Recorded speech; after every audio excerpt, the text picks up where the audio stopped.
आज हम रामदेव जी के बारे में संक्षिप्त जानकारी दे रहे हैं। रामदेव जी तंवर का जन्म उडू कश्मीर,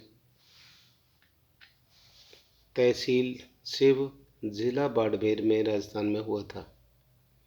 इनका बचपन उडू कश्मीर में भी था। उडू कश्मीर के पास ही एक बड़ा शहर है सातलमेर था। ये सातलमेर वर्तमान में जैसलमेर में है। सातलमेर को राव जोधा के पुत्र सातल देव ने इस शहर को बसाया था। बताया जाता है कि यहाँ एक तांत्रिक था जिसका नाम भैरव राक्षस था। वह सातलमेर में रहता था। बताया जाता है कि अमावस्या के दिन भैरव राक्षस जीवित बलि लेता था। यह किसी भी को भी उठाकर ले जाता था। भैरव राक्षस को सातलमेर में आतंक था। बाल्यकाल में रामदेव जी सातलमेर उडू कश्मीर से सातलमेर आते हैं और इस भैरव राक्षस का वध करते हैं। इस सातलमेर को पोखरण नाम रखकर पुणे बसाया था। भैरव राक्षस को मारने के बाद में पुणे बसाया। इसके बाद रामदेव जी उडू कश्मीर को छोड़कर पोखरण रहने लगे। उडू कश्मीर को छोड़कर यहाँ पोखरण रहने लगे। भैरव राक्षस मर गया था तो इसका पुणे बसा करके अर्थात पोखरण नाम रख दिया गया। यहाँ ये 3 व्यक्ति थे, रामदेव जी, नेतलदेव और सुगनाबाई। इसके बाद पूगलगढ़ बीकानेर में सुगनाबाई का विवाह पूगल के जागीर विजय सिंह के साथ हुआ। इनका विवाह पूगल के जागीर विजय सिंह के साथ हुआ। सुगनाबाई का विवाह पोखरण में हुआ। यहाँ से इसका विवाह हुआ। सुगनाबाई विवाह के बाद पोखरण को वह रामदेव जी को छोड़कर नहीं जाना चाहती थी, इसलिए रामदेव जी ने पोखरण सुगनाबाई को दहेज में दे दिया। इनको दहेज में दे दिया। पौराणिक हिंदू परंपरा के अनुसार बड़ा भाई और बाप बेटी या बहन के घर का पानी भी नहीं पीते हैं, इसलिए रामदेव जी ने पोखरण छोड़कर रुनीचा आते हैं। पोखरण छोड़ के रुनीचा आते हैं।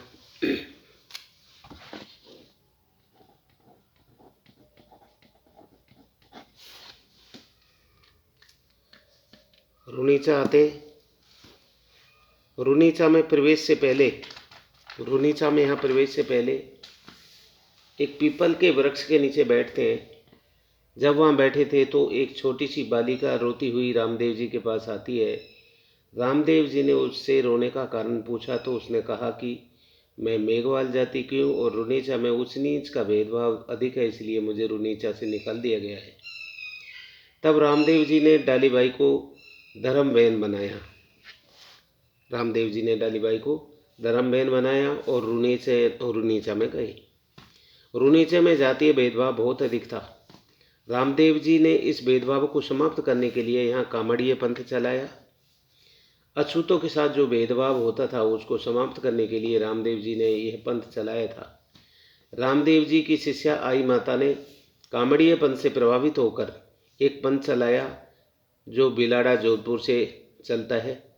बिलाड़ा जोधपुर के नीम के पेड़ के नीचे से उस पंथ को चलाया जाता था। उस पंथ का नाम आई पंथ। कामड़िए पंथ की महिलाएं 13 मंजीरे बांधकर नृत्य करती हैं जो 13 ताली नृत्य कहा जाता है। यह नृत्य बैठकर किया जाता है। इसमें 13 कलाएं होती हैं। 13 मंजीरे बाएं भाग में बांधे जाते हैं। 13 ताली नृत्य का उद्गम स्थल रुनीचा बीकानेर है। 13 ताली नृत्य किस देवता की आराधना में किया जाता है? रामदेव जी की आराधना में।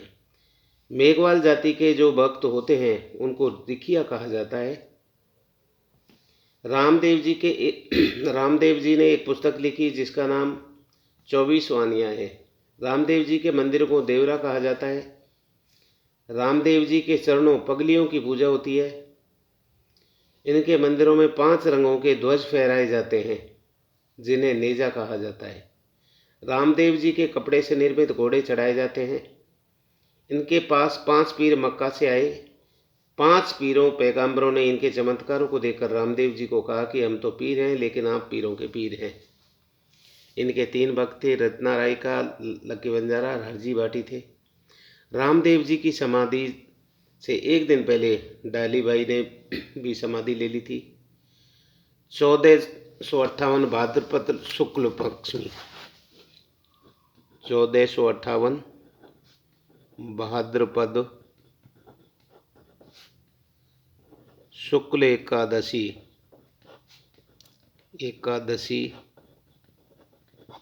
को रामदेव जी ने जीवित समाधि ले ली। राम सरोवर झील की पाल के पार में ले ली थी। यहाँ जो राम सरोवर बना हुआ है पास में, इसकी झील की पाल पर ले ली।